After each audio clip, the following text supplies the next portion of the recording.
All right, we're back again. Me, hello, Zechs, Internet, and Jordan.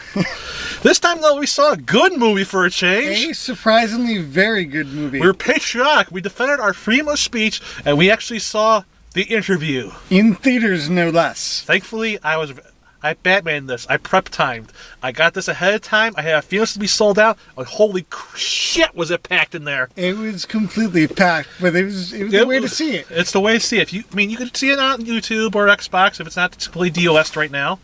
But we saw it in the theaters. We saw it at the Hollywood Boulevard, and it was an amazing experience. I mean, this was probably one of the best comedies I've seen this year. Probably one of the few comedies I've seen this year. Unintentionally. Unintentionally. Fine. Blame me for all the bad ones. No, not that. Okay. The TMNT, Transformers 4, and Kirk Cameron Saving Christmas. Yeah, I take responsibility Only for the last one. Only one.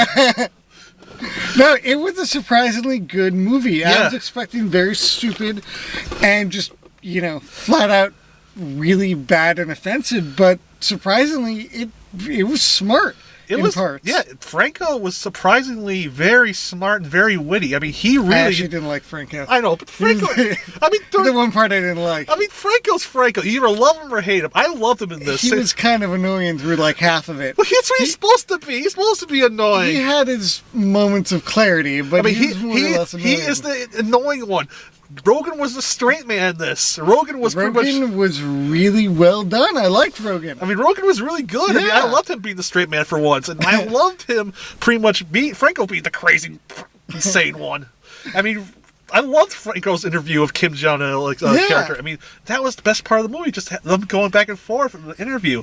And just seeing Franco just twist and actually be smart about his character's thing. Yeah.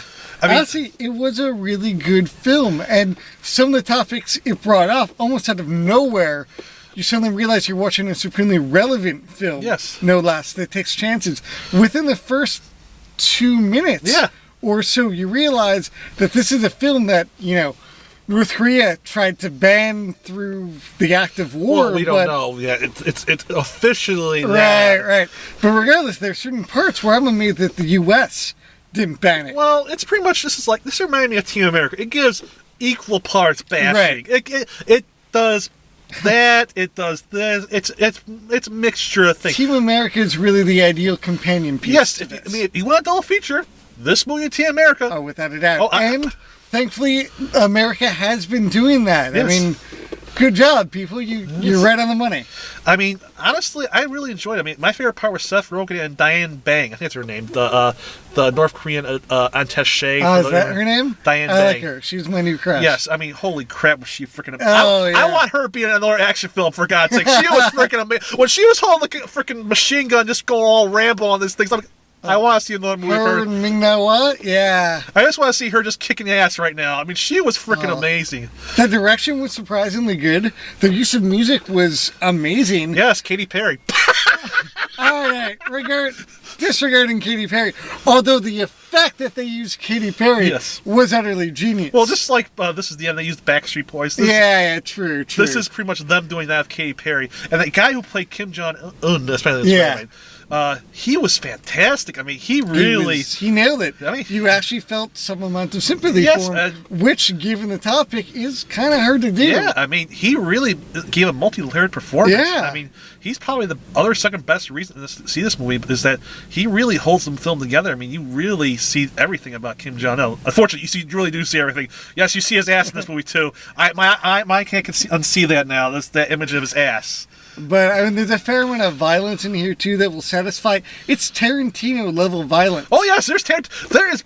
That is a squishy and it's gonna sound strange to say. It's just like sprouts like a little fountain. It's gonna sound strange to say, but there are parts of it that remind me of Inglourious Basterds. And besides Inglourious Basterds, it reminded me of Kill Bill. Pretty much Kill Bill too. Kill Bill 1. But the way how I mean, Kill Bill as well. Well, yeah, Kill Bill the whole play affair. I mean, pretty much how everything in our human bodies is like, it's a fountain of blood. Yes, there are lots of body parts lost in this. It's a fun movie on all levels. And you know what? There are mostly families in here. Yes. This counts as educational. This counts as culturally significant. Well, yes, I guess it does when you see a guy shove a whole Spoilers. thing. Spoilers? Okay, spoilers. Well, you see it in the freaking trailers. It's in the trailer. It's in the trailer where Steph Rogen's character shoves a freaking RoboCop's dick, pretty much what it is. That's what James Franco calls it. You've been fucked by RoboCop, man. And that will go down in the history books. Remember, your great grandkids will learn about that. Yes, I mean, this is really Seth Rogen and James Franco, the heroes. Yes,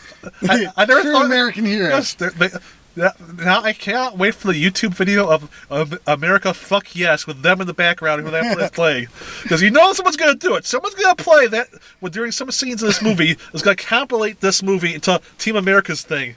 On a positive note, I have to commend the U.S. and the U.S. government for releasing it completely unedited. Yes, nothing was changed. Yes, that gif of Tim Gunn getting blown the fuck up, that's in the movie. Yeah.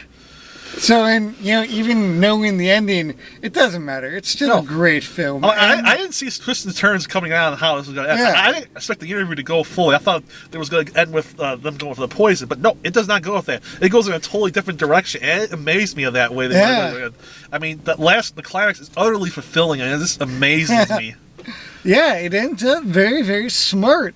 And it called itself out. Yeah. Multiple times. It knows it's going to be stupid sometimes, and it calls itself out. Yeah, it breaks the fourth wall lots of times. I mean, freaking have Bill Maher saying, "This is boring shit."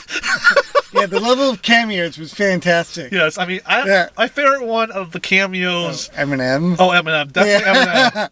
Eminem was freaking amazing in this film at the beginning of the movie. I mean, he almost steals the opening part of the movie just by himself. It's like, just... perfectly straight. I want to see a comedy now of Eminem. I want him and Jure in a movie just together. Just them going with balls to the wall. I mean, that was just amazing to see Eminem like that. Honestly, it's one of the best films I've seen in a long time. I mean, and I never thought I'd say that about a Franco Rogan film, but it earns it. It does. It's not overly intelligent, and it's not shot in such a way that you'll think it's the greatest movie ever and won't go down in the history of amazing cinema, but it's significant cinema. It had a purpose to push buttons, and it did that. Yeah. I mean, it pushes buttons, but it pushes every button. It doesn't push just the North Korean button. It pushes American button. It pushes everything you could think of. Journalism and I mean... Right. I mean, it even that, it gives them the journalism ethics that I agree with. Yeah. I mean, that's another interesting issue. But journalism ethics, I mean, pretty much how interviews are taken and how they're staged and how different levels of journalism. Like, there's, like, pretty much, like, they seem to be in the movie, like 60 minutes, and you have Franco's character, who's pretty much, I don't know, what do you call like him? Like, I wouldn't say he's... not exactly TMZ, but close. No, he's close to TMZ, but I would say he's like Access Hollywood or E! Online. But there's no really... He's like Bravo. Yeah, he's Bravo. He's pretty much, what was that, James Lipton? No. Oh, no, sorry, he's too classy for that. Yeah, no, James Lipton's way too classy. Yeah, he's like, though, that'd be the hilarious stuff he was shoving. Yeah. Cameo. That's the only thing this cameo is missing. Like, somebody like, why did I do this? But yes, overall, all right, how many stars out of 4? I pretty much would give this a 3. I mean, I'm surprised.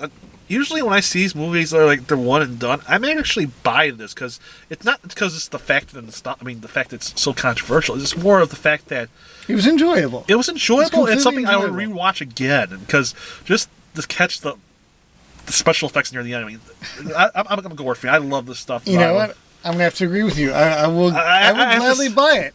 I mean, there's a lot. I think there's a lot more going on here that a second or third viewing would show. I mean, I'm really curious to see like pretty much more of the stuff the CIA, if there's any in-jokes in that or something like that, or pretty much. I mean, there is. Just, it was a good movie. I mean, I saw this at the end. I thought it was enjoyable, but I was like, that's it. This I'm actually buy this again because it was a fun experience. So, put it out. Put it for sale. More than just online. You've made the first step. Don't be afraid. Yeah. Sell this thing on DVD. We're still alive. We're still alive. Yeah, near as I can tell, I'm still alive. Yeah, I'm still alive. I'm still at my fingers. Yeah, I'm still at my fingers. For now. Yeah, now. Please don't bite my fingers, please. Just I gotta bite my fingers. So this is my video review, but if you'd like to read my my real written review, check it out on PressPassLA.com. Well, this is my review, so this is all of our stuff. I'm just doing this because you guys were popular last time. And this time we're seeing an actually good movie for once. And thank you for inviting me back. I love all the fans that have come on here. Thank you very much. It means a lot. Yeah. And pretty much, I mean, this is if we're to say something enjoyable for once, we could talk about. It's about damn time. But that's no problem. It's enjoyable. It lasts shorter than pretty much that. Yeah. I mean, that's the thing. You enjoy it. You don't want to spoil anything. That's the problem in these movies. Like, that's another thing is like, how are we gonna see something bad? I mean, there's nothing really bad that we know of yet, do we? Except maybe Kings of Exodus. But I don't really want to see a long movie and just go. If I wanted to see Exodus, Gods and Kings, I would rent the 10 Commandments. Do you know that they actually released a video of the burn? Like, there's a 14-hour video of just the burning bush, going for scripture, counting for scripture. The thing. Of course, there is. I don't know why, but it's there out there. I'm not gonna watch. I watched it 2 minutes before I was like, I could be reading the Bible. That's what I need, or just open. Freaking! It all comes back to Kirk Cameron again, isn't it? Oh God! Our second review, and we're back to Kirk Cameron. No, we're not going back to Kirk Cameron. I don't want to go back there. I don't want to go back. I'll find a way. Oh, I don't want to go back. Don't make you watch the Left Behind trilogy. You made me try to do it one for your Christmas party. I didn't like it. I didn't like it then. I'm not gonna like it again. You're welcome. The bees. The bees. But yes, well, I don't know if we'll try to do something next month. I don't know what. We'll find something. We'll figure something out. If you want something horrible, we'll try and find it. We will find it. You know what? Send in your requests. What do you want us to review? Yes, we will find it, and we will review it. No matter how bad it is, we have a tolerance. Well, some of us do. I mean, we try to. We try to have a tolerance. But I do not think anything's going to top Saving Christmas. We say that, but then there's going to probably be a Christian, Catholic movie. It's going to be even worse than that. Yeah, that's true. Or a Medea movie. It's also true. Or worse, something else that we don't know, like a horror movie. It's January, so there's going to be a bad horror movie coming out. You watch the horror movies, I don't. I don't want to know what's... Oh, yeah, there's the... I don't know. There's probably going to be a bad horror movie. But Send anyway, in your requests. Yes, and so we end this on a positive note. Oh my God, we ended this on a positive note for once. I'm amazed. I'm just as surprised as you. That we enjoyed this movie. Thumbs up. I don't know why we're saying it. Thumbs up. Thumbs up. And so that ends the review.